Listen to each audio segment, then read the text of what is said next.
Ah, la petite sirène. C'est le sujet le plus abordé en ce moment. On ne parle que d'elle ces dernières semaines. Et je m'en vais vous parler de toutes ces adaptations. Sauf la dernière, car en voyant le trailer, moi ça m'a fait le même effet que quand ils ont adapté Starfire dans la série Titans sur Netflix. Passer de la super-héroïne d'ici la plus badass à une vieille péripapéticienne du bois de Boulogne, ah ça fait mal. Ça fait très très mal. Et j'ai clairement pas envie de revivre ça. Bienvenue dans ce nouvel épisode de Mini Référence, entre légende et réalité, amour et sacrifice, je vous dévoile tout.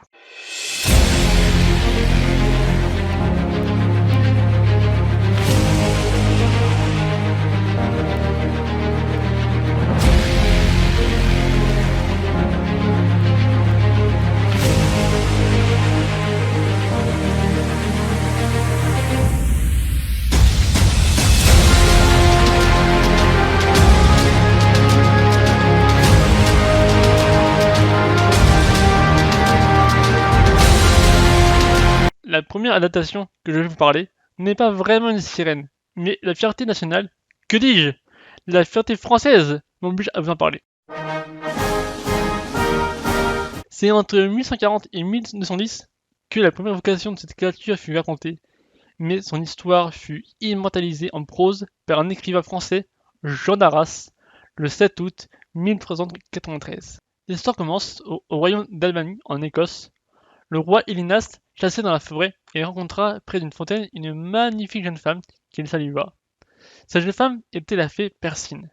Il la demanda tout de suite en épouse. Oui, alors à l'époque, il ne perdait pas de temps, hein, c'était genre, attends, mais t'es carrément bonne? On se marie? Allez! Bref, celle-ci accepta en lui demandant de jurer à ne jamais chercher la voir durant cet accouchement. La fée Persine épousa Ilénas et les eurent trois filles, toutes aussi belles que la mère. L'aînée s'appelait Mélusine, la deuxième Mélior et la dernière Palestine. Madakas, premier fils d'Hélinas, jaloux du bonheur de sa belle-mère, poussa son père dans la chambre où Persine baignit ses filles. Celle-ci s'exila avec ses trois filles au sud, sur l'île magique d'Avalon, là où, selon certaines légendes, l'épée du roi Arthur Excalibur fut forgée. Elle y montait chaque matin sur la colline d'Elenos, la montagne fleurie, d'où elle pouvait apercevoir la lointaine Albanie. Là, vous allez me dire, et à raison, mais quel est le rapport avec la petite sirène? J'y viens. La fée Persine dit à ses filles qu'elles n'y étaient nées et que la fausseté de leur père les avait réduites à une misère sans fin. Elle répétait tellement de fois son malheur que Mélusine poussa ses sœurs à enfermer leur père dans la montagne de... cette montagne-là. Je ne vais pas m'aventurer à la prononcer. Leur mère, énervée, condamna Mélusine à devenir serpent au-dessous du nombril chaque samedi. Si toutefois elle trouvait un homme qui avait l'épouser, malgré cela, elle vivrait le cours naturel d'une vie de femme et mourrait naturellement, enfantant une très noble et très grande lignée qui accomplirait de belles et hautes prouesses. Mais si jamais elle se séparait de son mari, elle retournerait sans fin à son tourment d'auparavant. Mélusine erre dans les forêts puis traverse la Manche et arrive dans le Poitou. Rémosin de Lusignan, neveu du comte Aymar de Poitiers et fils du comte de Forest, tue accidentellement son oncle lors d'une chasse au sanglier. Aveuglé par la douleur et pourchassé pour meurtre, il chevaucha dans la forêt de Colombier, en Poitou, et, à minuit, rencontra à la fontaine de la soif trois femmes, dont Mélusine, qui était la plus belle des trois. Mais il passe sans les voir. Elle saisit alors la bride du cheval et l'arrête en lui demandant les raisons de son incorrection. Il surprend Rémoudin en révélant qu'elle connaît son nom ainsi que l'accusation dont il fait l'objet. Elle le réconforte et lui propose de l'aider, de le faire innocenter et de faire de lui un très puissant seigneur, à condition de l'épouser. Encore une fois, ça va extrêmement vite. De plus, elle lui fait jurer de ne jamais chercher à la voir le samedi. Raymondin l'épouse et accepte sa promesse. Ils font des Lusignan l'une des plus grandes familles de France. Elle enfante 10 fils et ils deviennent tous grands et puissants. La noble et glorieuse lignée prédite par Persine, sa mère, est ainsi fondée. Comme il l'avait promis, Raymondin ne la vit jamais le samedi. Mais son frère, le comte de Forest, jaloux de la puissance de son cadet, médit alors que sa femme fornique avec un autre tous les samedis. À ces mots, Raymondin, fou de colère, court à l'endroit où il sait que Mélusine se cache, tous les samedis. Là, il trouve une solide porte de fer, très épaisse. Avec la pointe de son épée, il creuse jusqu'à en faire un trou. Il regarde alors à l'intérieur et voit Mélusine dans un grand bassin de marbre, se peignant les cheveux. En haut du nombril, elle était une femme, en dessous du nombril, un serpent. Quand elle voit celui-là, Raymondin, c'est triste d'avoir trahi son secret à cause de son frère, d'avoir manqué à la parole qu'il avait donnée. Un immense chagrin l'envahit aussitôt. Un jour, un de leurs fils, Godefroy, l'accusait d'avoir détruit l'abbaye de... J'essaierai pas de le dire, hein, mais voici le nom de l'abbaye en question, et d'avoir tué son frère Froment, par accident. Raymondin s'emporte en jetant la responsabilité du comportement étrange de son fils sur Mélusine. Il la traite en public de très fausse serpente. Mélusine, à ces mots, folle de colère et de chagrin, se jette alors par une fenêtre, aussi légèrement que si elle avait des ailes, en poussant un cri de désespoir. En réponse à la prophétie de Persine, la fée serpent se montre et se lamente à chaque fois que les biens des Lusignans changent de propriétaire ou qu'un membre de cette maison va mourir. Selon la légende, la fée Mélusine était une bâtisseuse.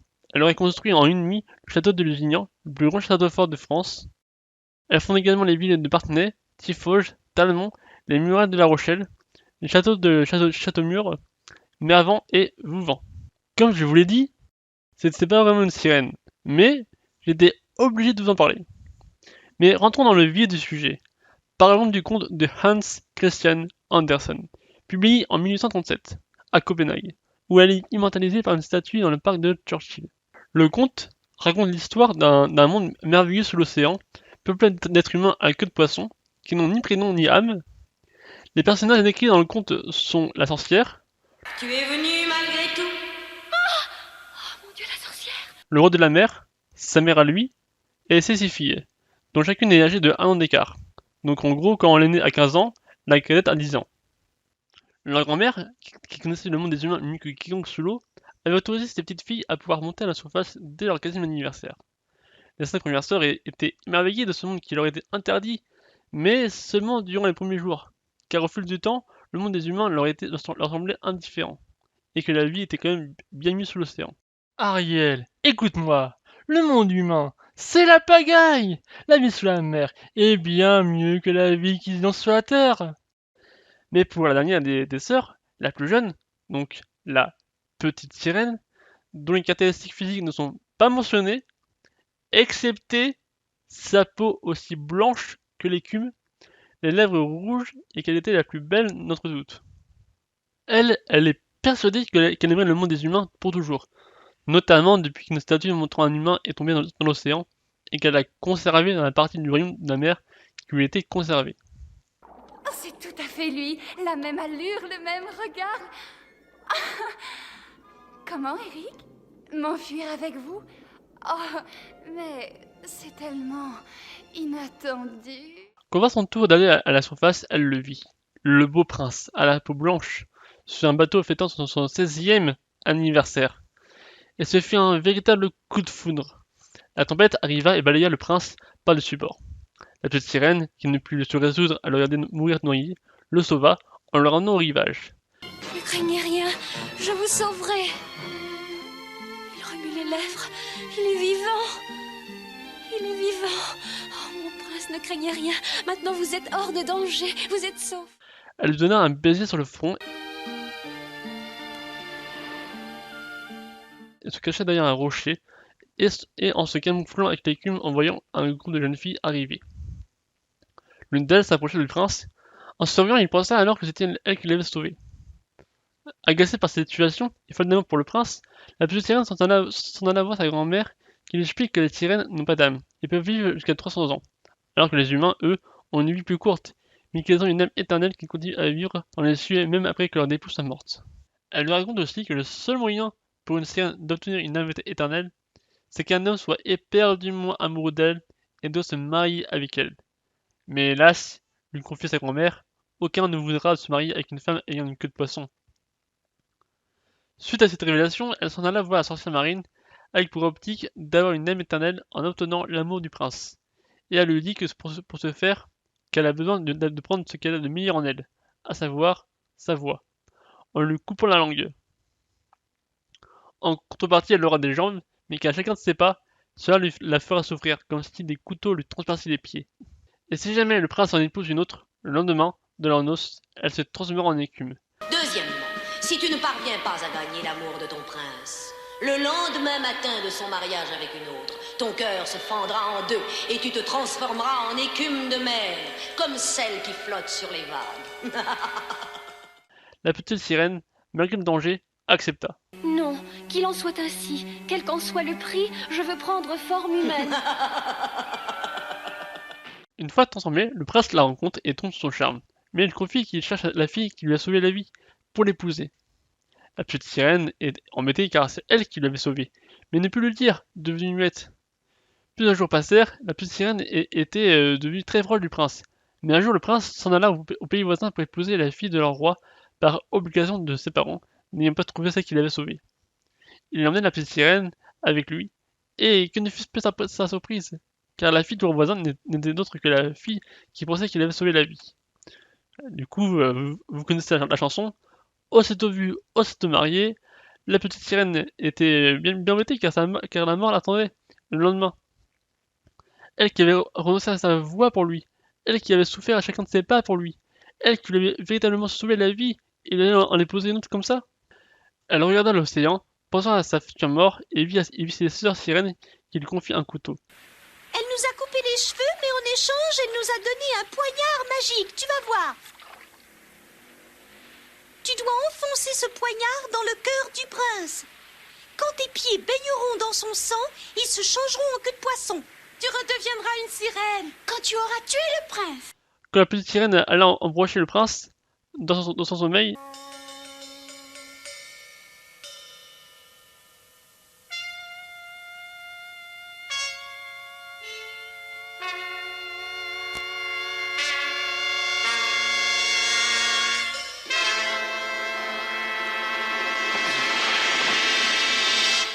elle jeta le couteau au fond de l'océan et fit un baiser sur son front et se jeta elle aussi dans l'océan pour devenir écume.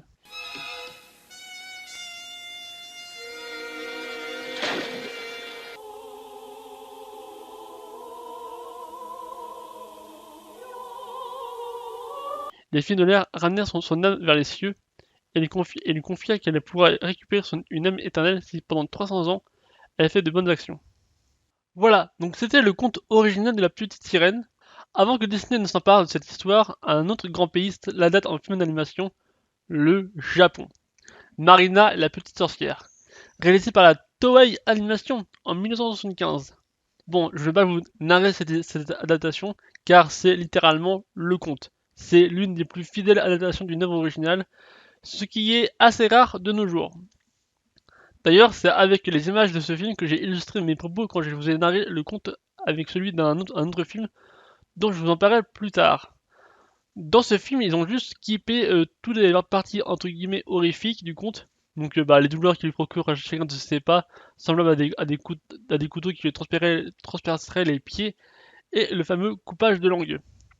Ils ont aussi skippé le concept de la recherche d'une âme éternelle, comme d'ailleurs toutes les adaptations de la petite sirène, à croire que personne n'avait compris ce concept. Pour finir, ils ont rajouté un ami poisson pour la petite sirène, histoire qu'elle soit pas toute seule dans son malheur. Marina, oh comme tu as l'air triste, que se passe-t-il? Le prince doit en épouser une autre? Oh mais non Marina, dis-moi que ce n'est pas vrai. Le lendemain de son mariage avec une autre, tu te transformeras en écume de mer. Je ne peux pas le croire. Je t'aime trop, Marina. J'en mourrai aussi. Et la scène de l'épave du début. Regarde là-bas. Oh, c'est sûrement à cause de la sorcière si ce navire a coulé. Oh, mais qu'est-ce que c'est? Ah oui, ce doit être la couronne d'un roi très puissant. Oh mais oui, elle ressemble à celle de ton père.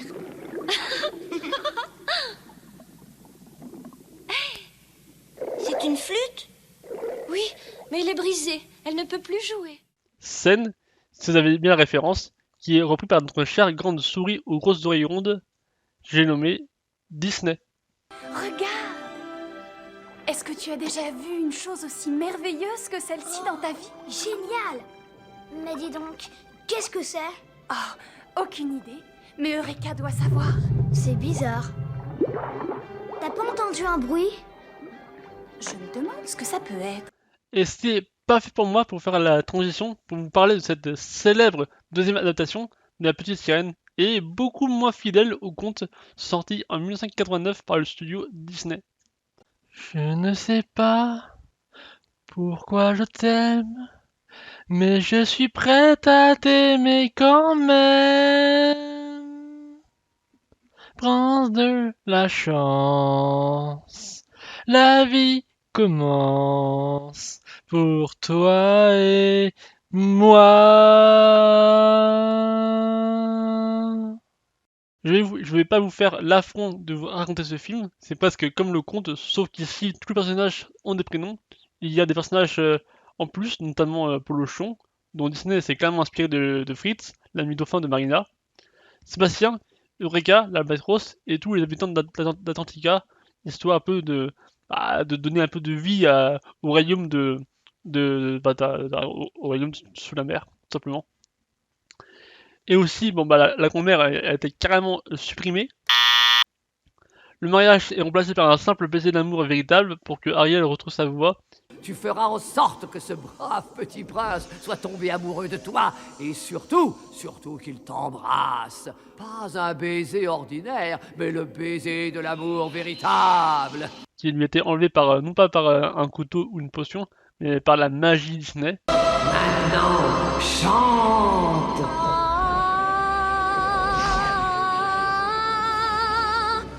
Très bien, continue.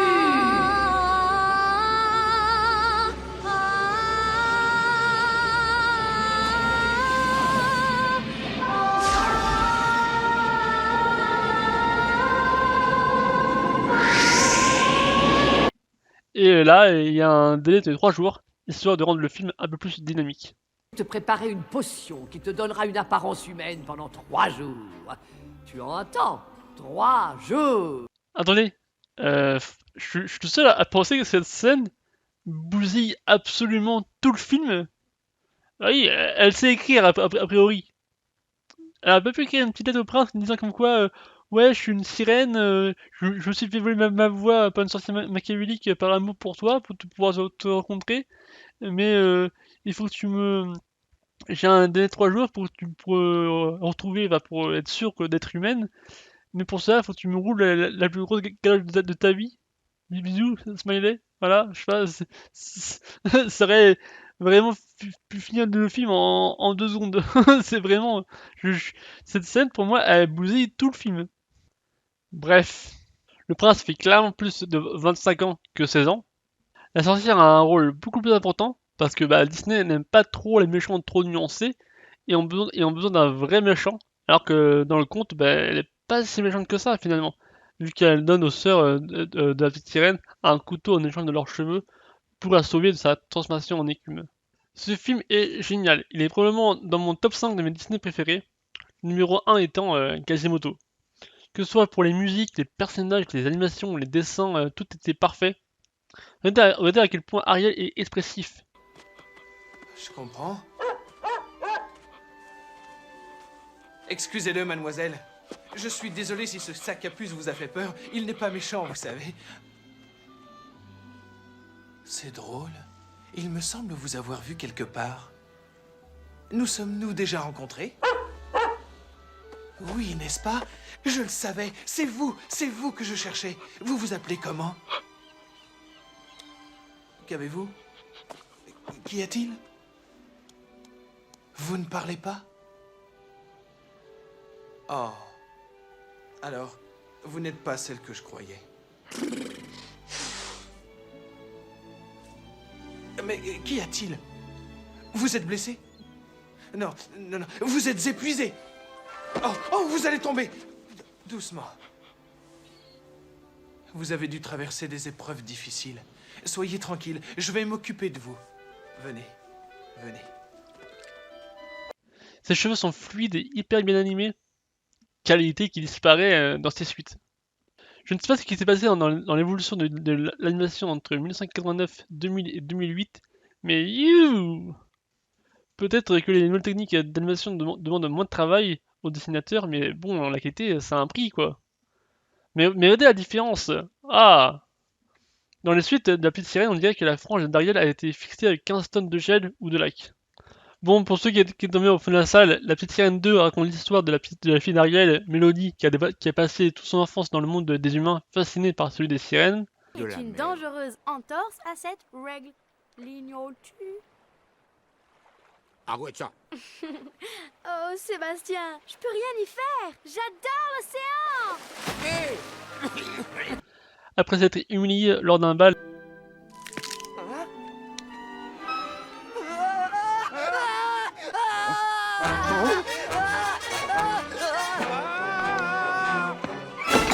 Mais elle parle à... Elle parle un crabe.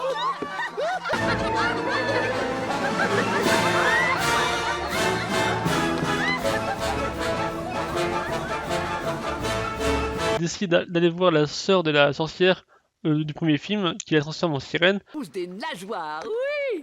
Vraiment? Viens, ma chérie, ta destinée t'attend dans cette goutte.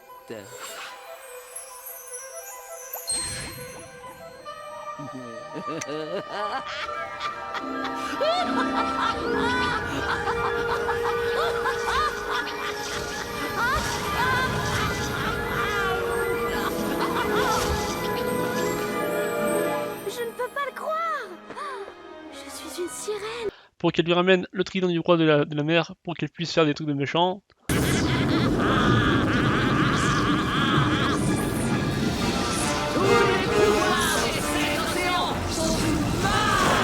Entre-temps, elle rencontre Timon et Pumba, Tic et Flash, qui l'aident à lui ramener le trident, et Ariel part à sa recherche. Mélodie, après que la nouvelle méchante maltraite sa mère, comprend que c'est pas bien d'être méchant, puis lui vole le trident et le redonne au roi de la mer, puis après tout le monde est heureux. L'orage est fini et nous chantons réunis en parfaite harmonie. Hey. Tout le monde il est content et nous chantons gaiement la terre et l'océan. En 2008, Le secret de la petite sirène sort. Les événements du film se déroulent avant le premier opus.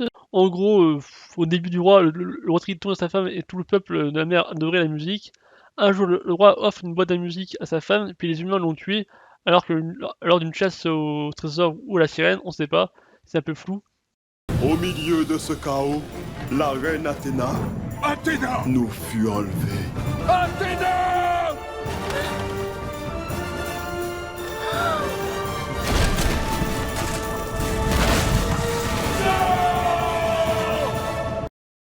Après, le roi tout triste rendit illégal de la musique parce que la musique de la boîte à musique lui rappelait trop sa femme morte. 10 ans plus tard, Ariel s'énerve contre son père que la musique soit illégale parce qu'elle adore ça. Du coup, elle va se lier avec un orchestre qu'on retrouvera dans le premier opus dans la musique Sous l'océan. Elle fit la rencontre en même temps de Bolochon pour aller retrouver la boîte à musique de son père pour lui faire changer d'avis.